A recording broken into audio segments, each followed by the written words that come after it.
Hello बच्चों, हमारे इस लर्निंग प्लेस चैनल पे आप सभी का बहुत बहुत स्वागत है। बच्चों, हम लोग पढ़ रहे हैं भूगोल। भूगोल में हमारा टॉपिक चल रहा है भू संचलन एवं आंतरिक बल। पिछली क्लास में हमने कुछ पढ़ा था, आज हम लोग उसके आगे पढ़ेंगे। ठीक है। मोड़ या वलन, इसे फोल्डिंग कहा जाता है। इंग्लिश में क्या कहा जाता है? फोल्डिंग। तो मोड़ या वलन क्या होता है?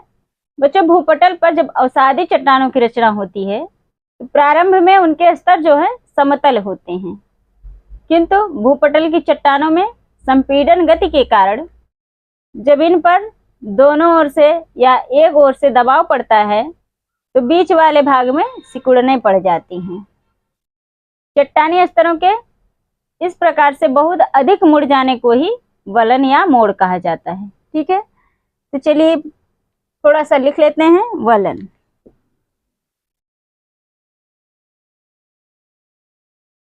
भूपटल पर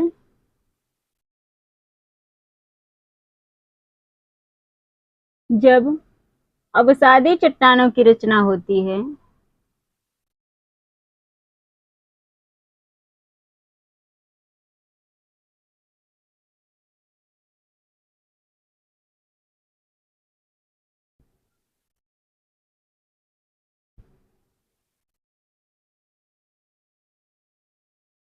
तो प्रारंभ में उनके स्तर समतल होते हैं। तो प्रारंभ में उनके स्तर समतल होते हैं। उनके स्तर समतल होते हैं, किंतु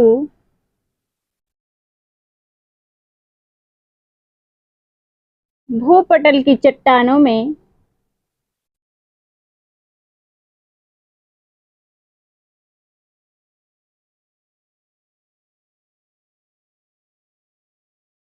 संपीड़न गति के कारण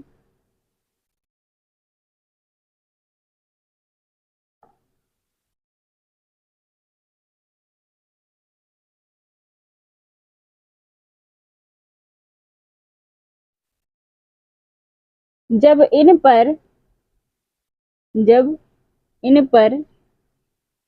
एक या दोनों ओर से दबाव पड़ता है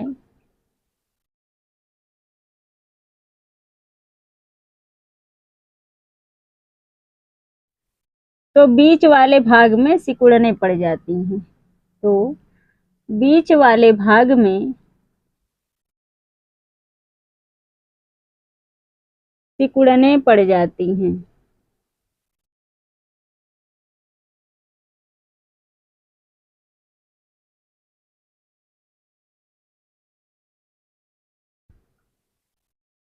और वे मुड़ जाती हैं।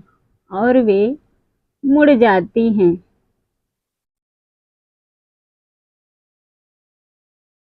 क्या होता है वलन में? भूपटल पर जब अवसादी चट्टानों की रचना होती है तो प्रारंभ में उनके स्तर जो है समतल होते हैं, बराबर होते हैं, किंतु भूपटल की चट्टानों में संपीड़न गति के कारण संपीड़न गति होती है। इसके कारण जब चट्टानों पर एक या दोनों ओर से दबाव पड़ता है, कोई भी चीज हो, अगर दोनों तरफ से दबाव पड़ेगा या एक तरफ स्थिर है दूसरी तरफ से दबाव पड़ रहा है तो उसमें क्या होगा? मोड़ या सिकुड़ने पड़ जाएंगी। ठीक है, तो बीच वाले भाग में सिकुड़ने पड़ जाती हैं और वे मुड़ जाती हैं। तो चट्टानी स्तरों के इस प्रकार मुड़ जाने को ही क्या कहा जाता है? वलन कहा जाता है। देखो, चट्टाने परत दर परत होती हैं, तो इस प्रकार के से होता है वलन।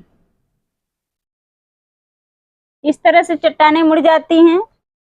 तो देखो, इस तरह से चट्टाने जो हैं, जब इधर से और इधर से दोनों तरफ से दबाव बढ़ेगा, चाहे एक तरफ से ही यहाँ पर स्थिर है, इधर से दबाव पड़ रहा है तो ये भाग जो है ऊपर उठ जा रहा है और बीच का जो भाग है वह नीचे धंस जा रहा है। ठीक है, चाहे दोनों तरफ से अगर दबाव पड़ेगा, अगर दोनों तरफ से दबाव पड़ता है तो भी चट्टाने जो है मुड़ जाती हैं या सिकुड़ने पड़ जाती है इसमें। तो देखो, इसमें इस तरह से सिकुड़ने पड़ी हैं, इस तरह से होता है वलन। यहाँ से चट्टाने, ये चट्टाने भी क्या थी, समतल थी इस तरह से, जैसे यहाँ का भाग है देखो, ये चट्टाने भी ऐसे ऐसे समतल थी। तो जब इसमें दबाव पड़ा, यहाँ पर चाहे स्थिर होंगी या इधर से दोनों तरफ से दबाव पड़ता है। एक तरफ से दबाव पड़ेगा तो भी ये चट्टाने इस तरह से ऊपर उठ जाएंगी, ठीक है। और अगर दोनों तरफ से दबाव पड़ता है तो भी चट्टाने ऊपर उठ जाती है और बीच का भाग जो है नीचे धंस जाता है, ठीक है। तो इसी तरह से होता है वलन। इसको आप लोग भी ध्यान से देख लीजिए, समझ में आ जाएगा सब कुछ आसानी से कि वलन क्या होता है, कैसे होता है, ठीक है। बच्चों, वलन में चट्टानों की रचना लहरदार हो जाती है, जो आपके सामने है देखो, लहरदार हो गई है इस तरह से, ऐसे ऐसे लहरदार हो गई है ना। लहरदार होने के कारण इनमें ऊर्ध्व तथा गर्त बन जाते हैं। जो ऊपर उठ जाता है भाग उसे ऊर्ध्व कहा जाता है, जो भाग नीचे धंस जाता है उसे गर्त कहा जाता है। जो भाग ऊपर उठ जाता है उसे अपनति कहा जाता है। क्या कहा जाता है? अपनति कहा जाता है, अपनति। और जो भाग नीचे धंस जाता है उसे अभिनति कहा जाता है, ठीक है। तो आप लोगों को भी इस तरह से आपको ध्यान रखना है, सब कुछ भूलना नहीं है, तो आसानी से समझ में आ जाएगा वलन क्या होता है, ठीक है। तो इसको नोट कर लीजिए। चलिए देखते हैं वलनों के प्रकार। तो बच्चों, वलन क्या होता है समझ में आया होगा। चलिए देखते हैं वलनों के प्रकार।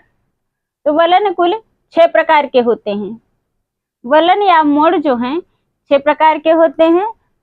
कौन कौन से होते हैं? पहला है सममित या सुडौल वलन। क्या है? सममित या सुडौल वलन।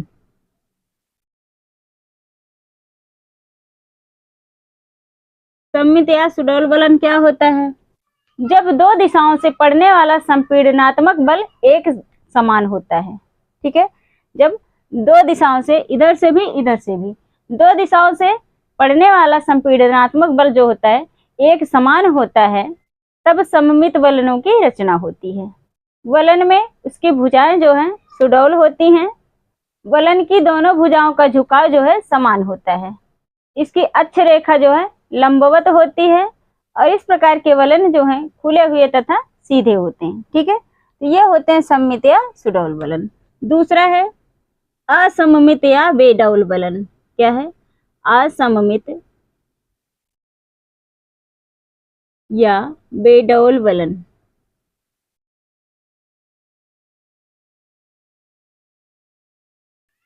उसी का उल्टा होगा।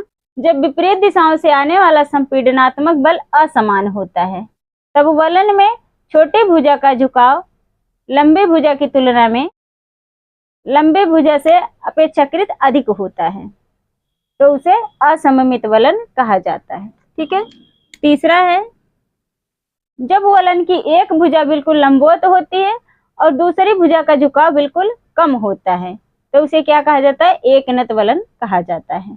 इसका निर्माण संपीड़न गति के द्वारा न होकर के पृथ्वी के उदग्र गति द्वारा होता है, ठीक है। अगला है चौथा समनत वलन। क्या है? समनत वलन।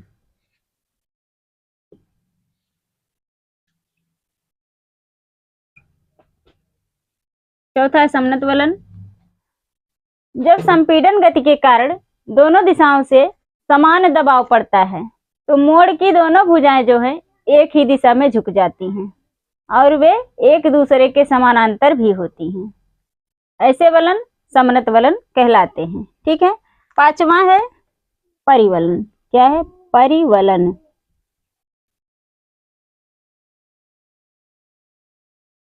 जब किसी शिला स्तर पर संपीड़न के कारण विपरीत दिशा से इतना अधिक दबाव पड़े कि उसकी एक भुजा दूसरी भुजा के ऊपर चढ़ जाए, तो उसे परिवलन कहा जाता है, ठीक है।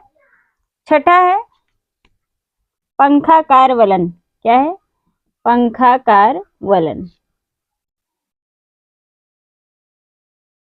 जब किसी क्षेत्र में दोनों ओर से संपीड़न का प्रभाव दीर्घ काल तक रहता है, तो उसका मध्यवर्ती भाग जो होता है मेहराब के रूप में ऊपर उठ जाता है और उसके दाएं बाएं मोड़ों का प्रसार हो जाता है, बढ़ जाता है।